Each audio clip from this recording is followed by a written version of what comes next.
Hi guys, hello family, welcome to my YouTube channel. Today we are starting a journey of reading this wonderful book called The 5 Love Languages: The Secret to Love That Lasts by Gary Chapman. So I want to share it with you. Maybe it will help you somehow, So please listen, and maybe you'll learn one or two things that will help your marriage, that will help you and your partner to sustain you guys and to fix some of the things. We were gifted with this book, and I also want to share it with you. It's a very good book, and thank you guys for tuning in. For those who are new, welcome to the family. Hope you stay, hope you love it here. And for the rest of you, thank you for always continue to show up and avail yourself. God bless you guys. So today we'll read about words of affirmation. Sure. Affirming words. Words are powerful. Words are strong. Words stick. Mona. How do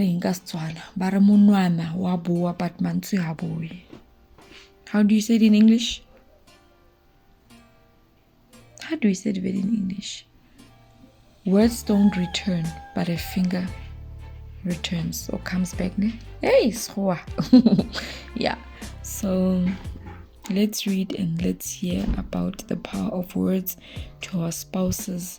How important are they, and how important it is to affirm words, good words, nice words. Amen.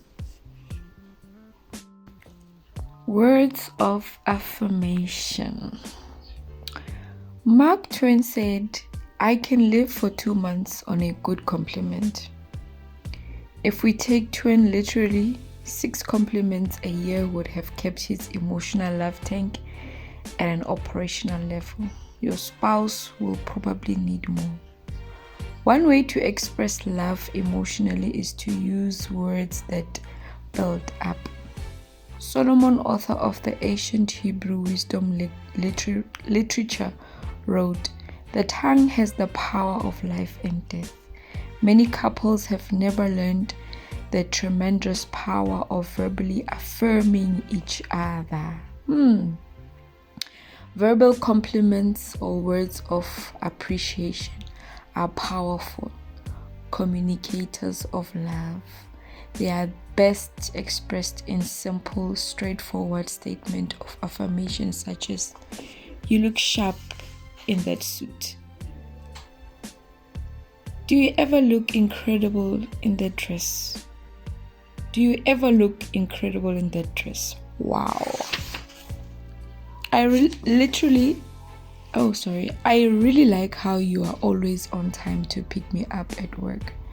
Thanks for getting me the babysitter lined up tonight. I want you to know that I don't take that for granted. You can always make me laugh. What would happen to the emotional climate of a marriage if the husband and wife heard such words of affirmation regularly? Several years ago, I was sitting in my office with my door open. A lady walking down the hall said, "Have you got a minute?" "Sure, come in." She sat down and said, "Dr. Chapman, I've got a problem. I can't get my husband to paint our bedroom. I've been after him for 9 months. I have tried everything I know, and I can't get him to paint it." My first thought was, "Lady, you are at the wrong place. I am not a paint contractor." But I said, "Tell me about it." She said, "Well, last Saturday was a good example. You remember how pretty it was? Do you know what my husband did all day long? He was cleaning out his computer files." "So what did you do?" I went in there and said, "Dan, I understand you. I don't understand you. Today would have been a perfect day to paint the bedroom, and here you are working on your computer. So did he paint the bedroom? I inquired. No, it's still not painted. I don't know what to do. Let me ask you a question, I said. Are you opposed to computers? No, I want the bedroom painted. Are you certain that your husband knows that you want the bedroom painted? I know he does, she said. I have been after him for 9 months. Let me ask you one more question. Does your husband ever do anything good? Like what?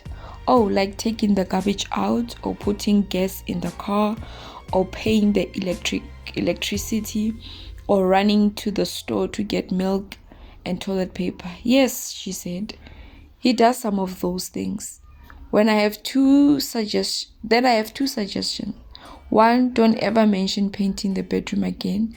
I repeated, don't ever mention it again. I don't see how that's going to help me, she said. Look, you just told me that he knows that you want the bedroom painted. You don't have to tell him anymore.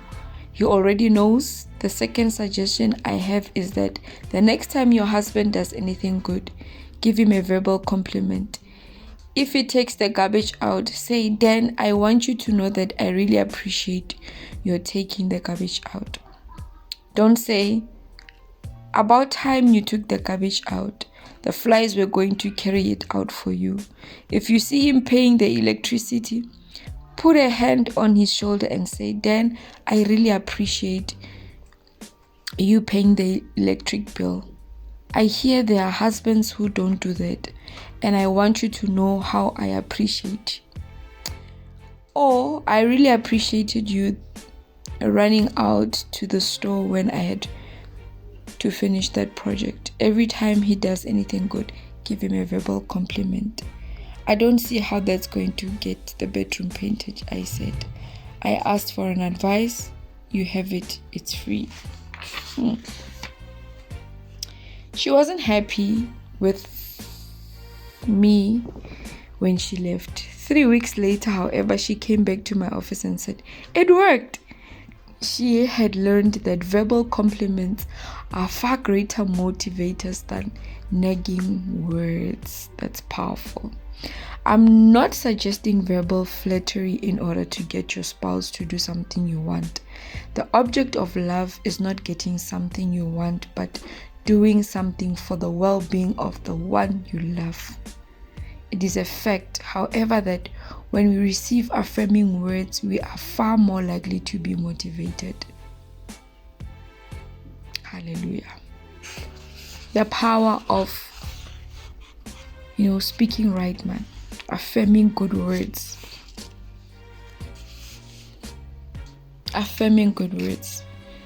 It encourages, it makes us feel special, it makes us feel important, it makes us feel acknowledged. So in marriages, let's talk about marriage. In marriages, let's make sure that we always compliment each other. We always appreciate and acknowledge the little things. Acknowledge the little things. Like verbal compliments, as this book says, that once your husband washes the car, tell him that you'll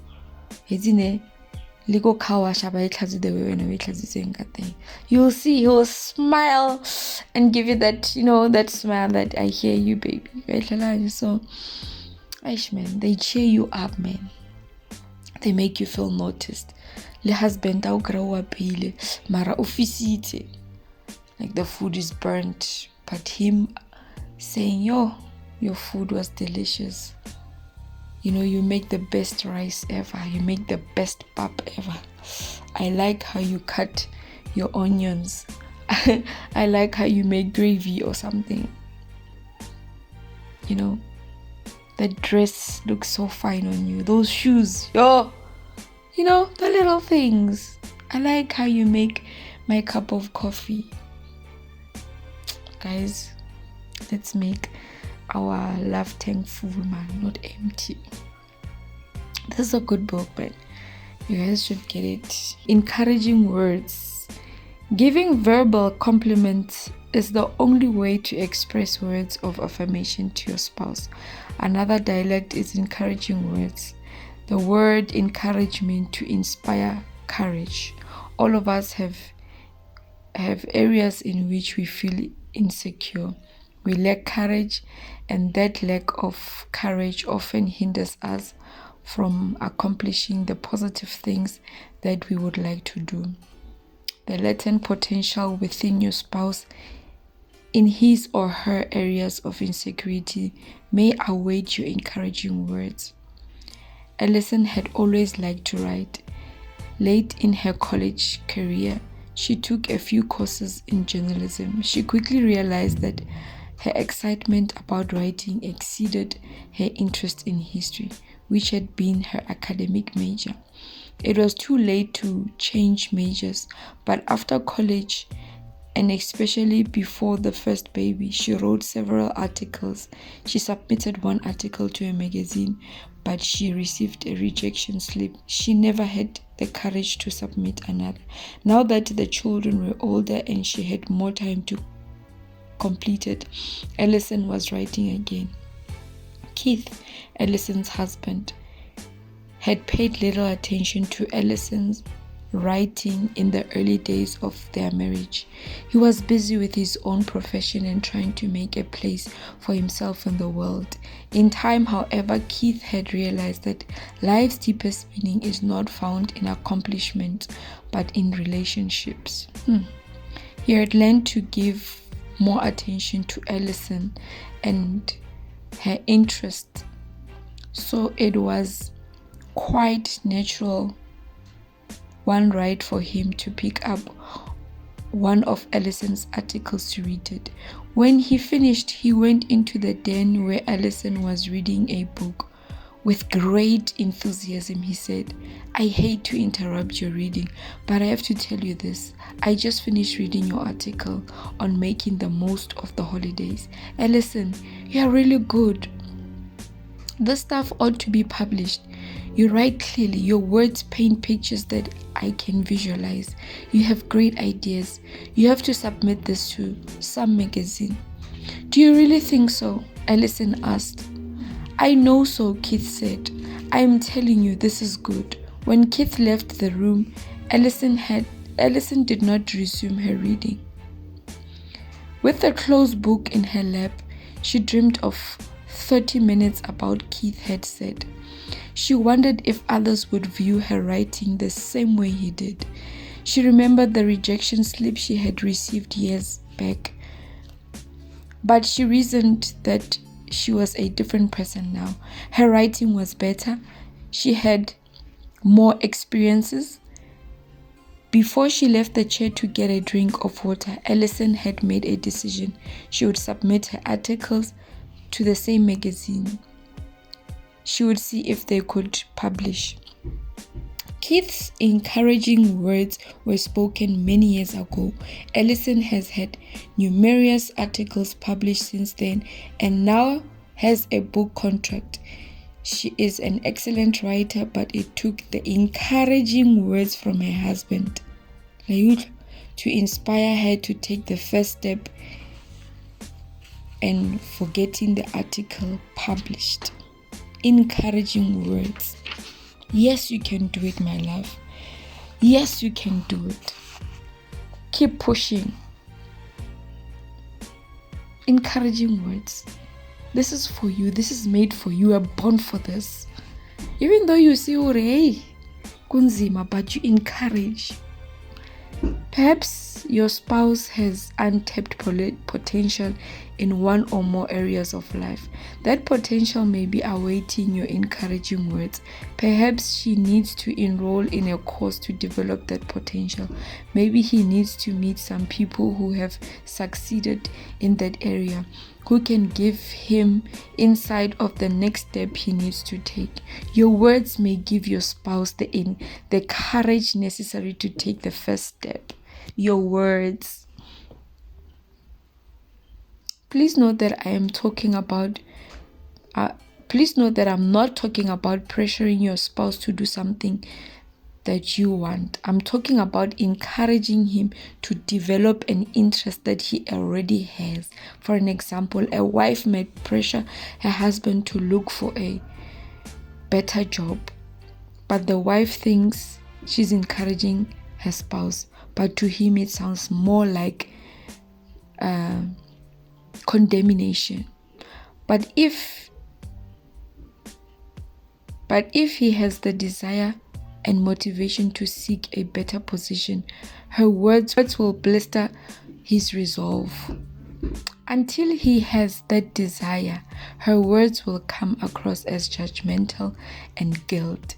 They express not love but rejection. If, however, he says, I've been thinking about starting a handyman business on the side, then she has an opportunity to give words of encouragement.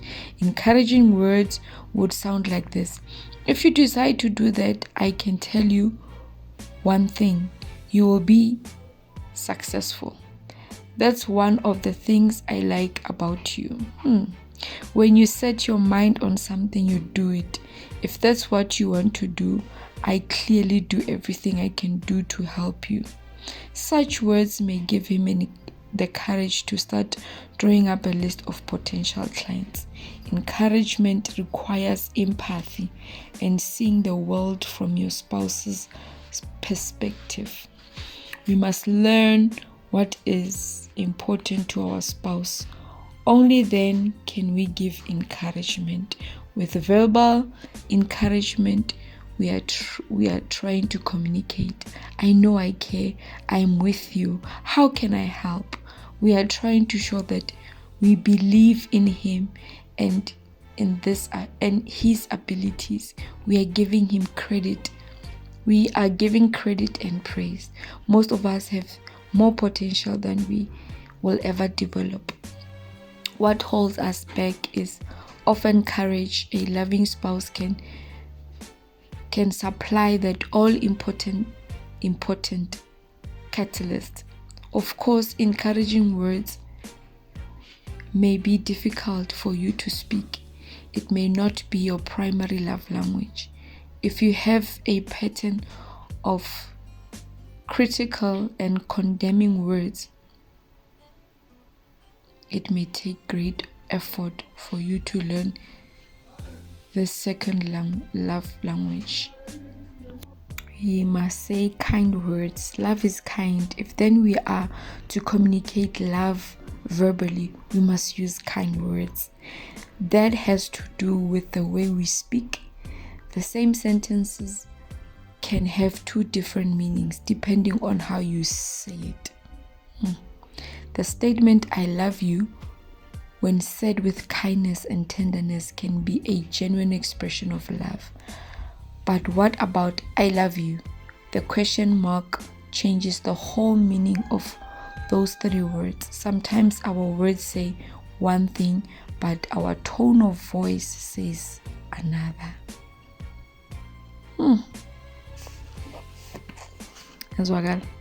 Humble words. Love makes requests, not demands. When I demand things from my spouse, I become a parent and she the child. It is the parent who tells the 3-year-old what he ought to do, and in fact, what he must do. That is necessary because the 3-year-old does not know yet how to navigate in the waters of life. In marriage, however, we are equal adult partners. We are not perfect, to be sure, but we are adults and we are partners. If we are to develop an intimate relationship, we need to know each other's desires. If we wish to love each other, we need to know what the other person wants. Words of affirmation are one of the 5 basic love language. Within that language, however, there are many dialects.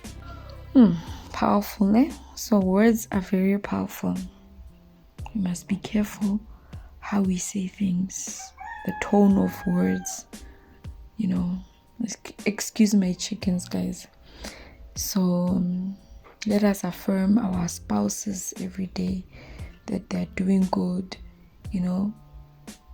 kind words, humble words, and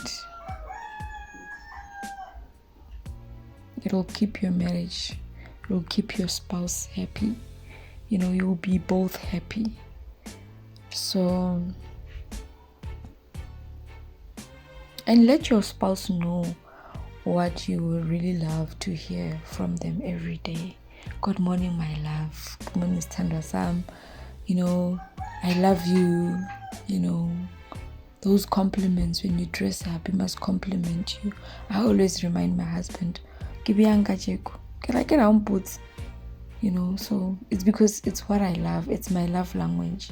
So when you keep reminding him, then now, the next time he's gonna remember, oh baby, you look sexy. Oh, you look gorgeous in that. I love you. You are mine, assuring you that you are mine. Such things, man, such things. So remember that words are important. Words are important. Words are important. How you say things is very important. I've learned that. My husband always says, sometimes I could be wrong, but if you tell me in a wrong tone, then I'll defend myself. So when things are not right, address them well with respect, with a good tone. Then we can fix things, not forgetting that we need to be kind, we need to be humble. Then you'll solve things better with love and with peace. Thank you so much, guys. Don't forget to like, subscribe, share, and comment. We'll continue with another chapter next time. Those are the 5 love languages of love. Thank you. Hope this is helpful, guys. Thank you.